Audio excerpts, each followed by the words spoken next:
90 ਸਾਲ। ਤੇ 90 ਸਾਲ ਦੀ ਉਮਰ ਦੇ ਵਿੱਚ ਤਾਂ ਬਾਬੇ ਜਿਹੜੇ ਨੇ ਉਹ ਬਹਿ ਜਾਂਦੇ ਨੇ ਕੰਮਕਾਰ ਕਰਨ ਨੂੰ।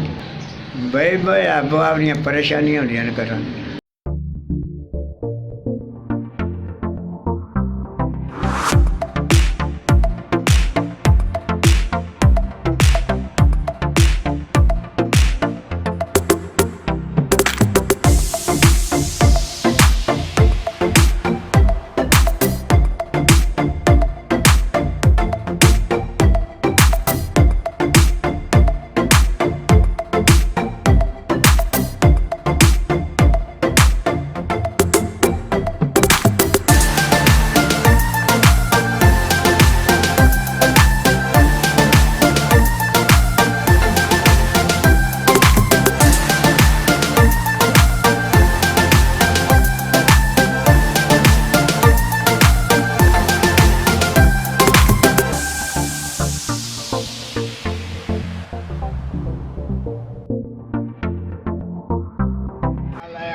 अच्छा 4 पैकेट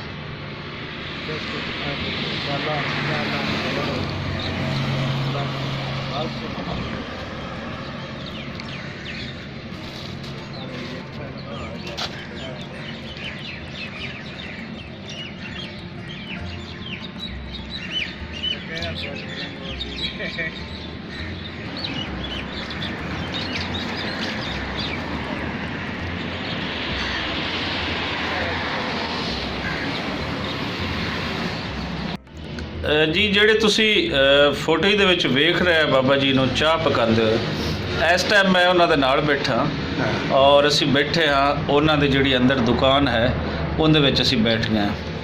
ਤੇ ਹੁਣ ਮੈਂ ਬਾਬਾ ਜੀ ਦੇ ਨਾਲ ਗੱਲਬਾਤ ਤੁਹਾਡੀ ਕਰਾਨਾ ਹਾਂ ਤੇ ਇਹਦੇ ਤੋਂ ਤੁਹਾਨੂੰ ਪਤਾ ਲੱਗੇਗਾ ਕਿ ਇਨਸਾਨੀ ਅਜ਼ਮਤ ਕੰਮ ਦੇ ਵਿੱਚ ਕਿਵੇਂ ਲੁਕੀ ਹੋਈ ਹੈ ਔਰ ਜਿਹੜੇ ਪੰਜਾਬ ਵਾਸੀ ਹਨ ਉਹ ਆਪਣੇ ਆਖਰੀ ਸਾਹ ਤੱਕ ਕਿਵੇਂ ਆਪਣਾ ਰਿਜ਼ਕ ਹਲਾਲ ਕਮਾ ਤੇ ਖਾਂਦੇ ਹਨ।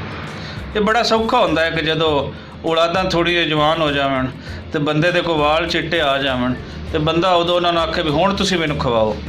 ਲੇਕਿਨ ਇਹ ਪੰਜਾਬ ਵਾਸੀ ਜਿਹੜੇ ਹਨ ਇਹਨਾਂ ਦਾ ਵਤੀਰਾ ਹੀ ਹੈ ਕਿ ਆਪਣੀ ਕਮਾ ਤੇ ਖਵਾਉਂਦੇ ਨੇ। ਨਾਲ ਨਾਲ ਬਾਬਾ ਜੀ ਦਾ ਜਿਹੜਾ ਹੈ ਨਾ ਆਪਣੀ ਦੁਕਾਨਦਾਰੀ ਵੀ ਜਾਰੀ ਹੈ ਤੇ ਬਾਬਾ ਜੀ ਆਪਣੀ ਦੁਕਾਨਦਾਰੀ ਵੀ ਕਰ ਰਹੇ ਨੇ। ਆ ਵੀ ਪੈਸੇ ਚੁੱਕ ਕੇ ਪੁੱਤਰ ਇੱਥੇ ਰੱਖ ਦੇ। ਹਾਂ ਹਾਂ ਰੱਖ ਦੇ ਇੱਥੇ। ਹਾਂਜੀ ਕੀ ਨਾਂ ਹੈ ਤੁਹਾਡਾ ਜੀ? हाजी मोहम्मद यकूब। हाँ हाजी मोहम्मद यकूब साहब। तो आप कितने बैठे हैं इस टाइम? कौड़े सियाल वाली आबादी। तो ये किमें कितनी उम्र होगी तुहाडी? 90 साल।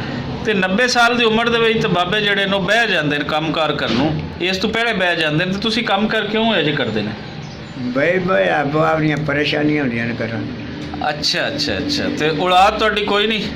औलाद हैगी 3 बेटे ने, आपो आप घरां बाहरां वाले बखरे। अच्छा अच्छा अच्छा। 3 बेटे अपने अपने घरां वाले हो गए। हाँ वक्को वक्। तो ये मुड़ जो काम कर रहे थक थुक जाते हो किवें करते हो? कितनी देर दुकान खोलते हो? क्यों कर हैं? 6 बजे खोली जी, बंद कर दी जी शाम की अजान तो अगे 5-10 मिनट। पूरे दिन का मतलब है तुहाडा काम? हाँ पूरे दिन। तो थकते नहीं? नहीं वर्जिश होंदी। वर्जिश होंदी। लो जी, ਇਹ ਤੁਸੀਂ ਸੁਣਾ ਕਿ ਬਾਬਾ ਜੀ ਕਹਿ ਰਹੇ ਨੇ ਕਿ ਵਰਜ਼ਿਸ਼ ਹੁੰਦੀ ਹੈ ਔਰ ਇਹ ਸਾਡੇ ਨਾਲ ਦੋਸਤ ਬੈਠੇ ਨੇ, ਇਹਨਾਂ ਨੂੰ ਡਿਲੀਵਰੀ ਦਿੰਦੇ ਨੇ ਮੁxtਲਿਫ ਚੀਜ਼ਾਂ ਦੀ ਨਾ। ਉਹਦੇ ਵਿੱਚ ਚਿਪਸ ਨੇ, ਬਿਸਕਟ ਨੇ, ਸਾਰੇ ਔਰ ਮੇਰੇ ਸਾਹਮਣੇ ਆਏ ਤੁਸੀਂ ਫੋਟੋ ਦੇ ਵਿੱਚ ਇਹਨਾਂ ਨੂੰ ਵੀ ਵੇਖੋਗੇ ਕਿ ਇਹ ਉਹ ਕਿਸ ਤਰ੍ਹਾਂ ਬਾਬਾ ਜੀ ਦੀ ਉਹਨਾਂ ਦੇ ਨਾਲ ਡੀਲਿੰਗ ਹੁੰਦੀ ਹੈ। ਸੋ ਇਸ ਵੀਡੀਓ ਦੇ ਦਿਖਾਉਣ ਦਾ ਤੁਹਾਨੂੰ ਮਕਸਦ ਇੱਕੋ ਹੀ ਹੈ ਕਿ ਇਨਸਾਨ ਦੇ ਜਜ਼ਬੇ ਜਿਹੜੇ ਹਨ ਨਾ ਉਹ ਜਵਾਨ ਹੋਣੇ ਚਾਹੀਦੇ ਨੇ ਔਰ ਇਹ ਪੰਜਾਬ ਵਾਸੀ ਜਿਵੇਂ ਮਿੱਟੀ ਦੇ ਨਾਲ ਜੁੜੇ ਹੋਏ ਹਨ ਔਰ ਮਿੱਟੀ ਤੋਂ ਕਮਾਉਂਦੇ ਹਨ ਉਹ ਆਖਰੀ ਸਾਹ ਤੱਕ ਫਿਰ ਉਹ ਕੁਛ ਨਾ ਕੁਛ ਕਰਦੇ ਰਹਿੰਦੇ ਨੇ। ਔਰ ਬਾਬਾ ਜੀ ਤੁਸੀਂ ਇਸ ਤੋਂ ਪਹਿਲੇ ਕੀ ਕੰਮ ਕਰਦੇ ਰਹੇ ਦੁਕਾਨ ਤੋਂ ਪਹਿਲੇ? मैं पहले वाही करता रहा, ट्रैक्टर चला रहा 26 साल चलाया। 26 साल ट्रैक्टर चलाया, ज़मीन अपनी आबाद की वो चलाई। हाँ फिर औलाद अपने घर वाली कर दी, अपने अपने घर चले गए। हाँ भी बेटियां भी बेटे भी। किन्ने बेटियां बेटे ने माशाल्लाह तुहाडे? 8 बेटियां ने 3 बेटे ने। माशाल्लाह माशाल्लाह।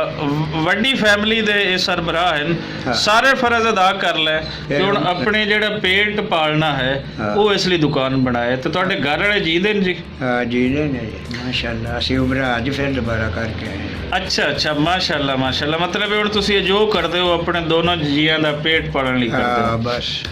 तो जी ਇਹ ਤੁਸੀਂ ਸੁਣਾ, ਇਹ ਦਾਸਤਾਨਾਂ ਸਾਨੂੰ ਬੜੀਆਂ ਘੱਟ ਲੱਭਦੀਆਂ ਹਨ। ਸਾਨੂੰ ਬੜਾ मनफी मवाद बड़ा लभदा है। साडे जिहड़े चैनल होंदे ना उन्हां नूं बड़ा ही मनफी मवाद लभ जांदा है।